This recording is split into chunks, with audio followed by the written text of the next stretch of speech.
How's it going, guys? Welcome back to the channel. Today I'm going to be doing a little review for you guys. Now this is a combo I haven't had for very long. I've only had it a couple months, but I've definitely had the chance to go out and fish with it, catch some fish on it, and so I can give you guys a review of what I think. This is the Shimano SLX Combo. I picked this up from Tackle Direct. They actually sell this combo for, I believe, 130 bucks, and then after shipping and whatever, it's still only about 140. So, and for a $100 rod, $100 reel, that's a really good price. You're basically getting 70% off. Leave a link in the description if you guys want to go buy this combo for yourselves. I'm going to do this review in two parts. First, we're going to talk about the rod, and then we'll talk about the reel. We'll put timestamps in the description for when we start talking about the reel. If you just want to see the reel, you can skip to that, or if you're here to see both, just stick around and watch the whole video. So first off, let's talk about this rod. This is the 7-foot medium heavy fast action. It's just your very basic rod, and this is a really good just do everything rod. I generally put 15 or 17 pound fluoro on this rod, and you can fish pretty much anything. For the most part, I was using all kinds of jigs, chatterbaits, swim jigs, Texas rigs, stuff like that, where you have to set the hook. And this rod, my overall thoughts are, it's a really good rod. It's not going to blow you away, like it's what you'd expect from a $100 rod. It's pretty light, it's not going to be light as a feather, and you're not going to mistake it for a really high-end rod. Overall, I am a really big fan of it. The action on the tip is really hard to show on video, but it's pretty true to a fast action, maybe a little bit more on the moderate fast side, but I would consider it a true fast action. Sensitivity on this rod is really good. Once again, it's not a high-end rod, but for the price, it's definitely more than sensitive enough for your basic techniques. And I'm someone that believes that you really don't need a ton of sensitivity in a rod, especially if you're just fishing from the bank or fishing for fun. You don't need something that you're going to feel every little pebble. You're still going to feel the vast majority of your bites with this rod. So a couple things I like about this rod. One is the handle.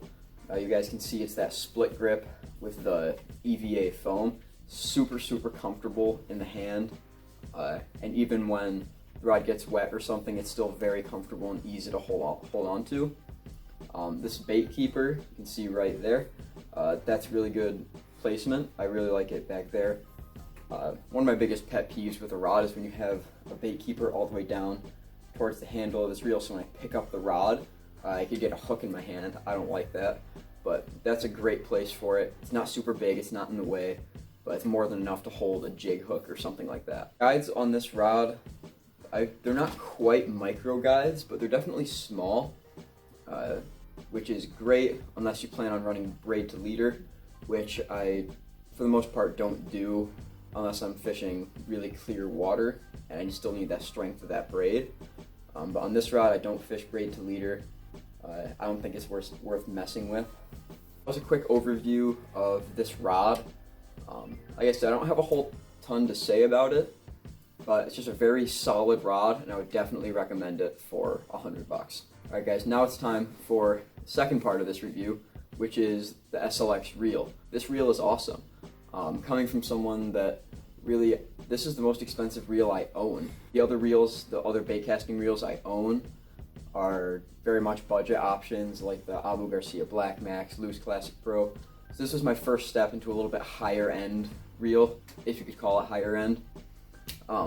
But I'm a huge fan of this reel. One of the things that really sticks out to me is the casting distance. This reel has centrifugal brakes right here on the side, and you just close the side plate, and there's a little switch right here that you just move and it closes it, or you can flick it open and it pops the side plate open, and you can see there are 6 brakes here. I'm not going to give a full tutorial on how to use centrifugal brakes. There are plenty of videos on that, but for the most part I was fishing it with either 3 or 4 brakes on and 2 or 3 off, depending on the lure I'm fishing. and the spool control is really nice. Engaging the reel is really smooth. It doesn't feel shaky at all. It feels very solid. It's got aluminum frame, and I know it doesn't matter to a lot of people, but I think it just looks really cool. I'm not one to care all that much about looks, but especially when you pair it with the SLX rod, it's a really sweet looking combo. Another thing to note about this reel is that it is really smooth. You guys can see it's super smooth, feels good in the hand. The handles are really nice, very grippy, so even if your hands are wet or something, you don't have to worry about losing grip on the handles. Another thing that really bothers me with a lot of reels is a really short handle. That's not an issue with this reel. It comes with, I forget the exact size handle, but it's very comfortable. You can still get a lot of power with it. I got this reel, this is the 151 HG model, which is a 7.1 or 7.2 to 1, I don't remember which, but it's a 7-speed reel, very good, just all around gear ratio. This reel's, it's light, casts far, it's smooth, and it feels durable, so overall, just like the rod, I really recommend this for $100, or if you can get it in the combo, even better. It's just a super solid reel. It's a workhorse reel that you can really take with you on every trip, and you can really rely on it. So the combo overall feels really nice in the hand, really well balanced, and if you guys can get it at Tackle Direct for that $130, $140, this is one of the best combos you can get if you're just looking for an affordable option, or if you're looking for your first baitcaster. This is just a super solid option, really reliable. I'm a huge fan of it, and I would recommend it to anyone. That's going to do it for today's review. If you guys want to see more reviews, we're going to be posting a lot more. You guys can't see outside right now, but it's almost up to the window with snow. We've got like 2.5, 3 feet of snow right now, and all of the bodies of water have a foot of ice. So we've got a while, at least a month, before things will start to unfreeze. This combo is going to be putting in a lot of work once that happens. And make sure you guys drop a like, leave a comment down below. If you have the SLX, the rod or the reel, let me know. Let me know how you feel about it. Do you like it? And let me know if this review was helpful, because we're going to be posting, like I said, plenty more reviews. Make sure you guys subscribe to the channel, and go ahead, follow me on Instagram at rookie_angling. I'm trying to hit 5,000 followers by the end of the year, so if you guys could help me achieve that goal, I would greatly appreciate it. So yeah, subscribe to the channel, and we'll see you on the next one.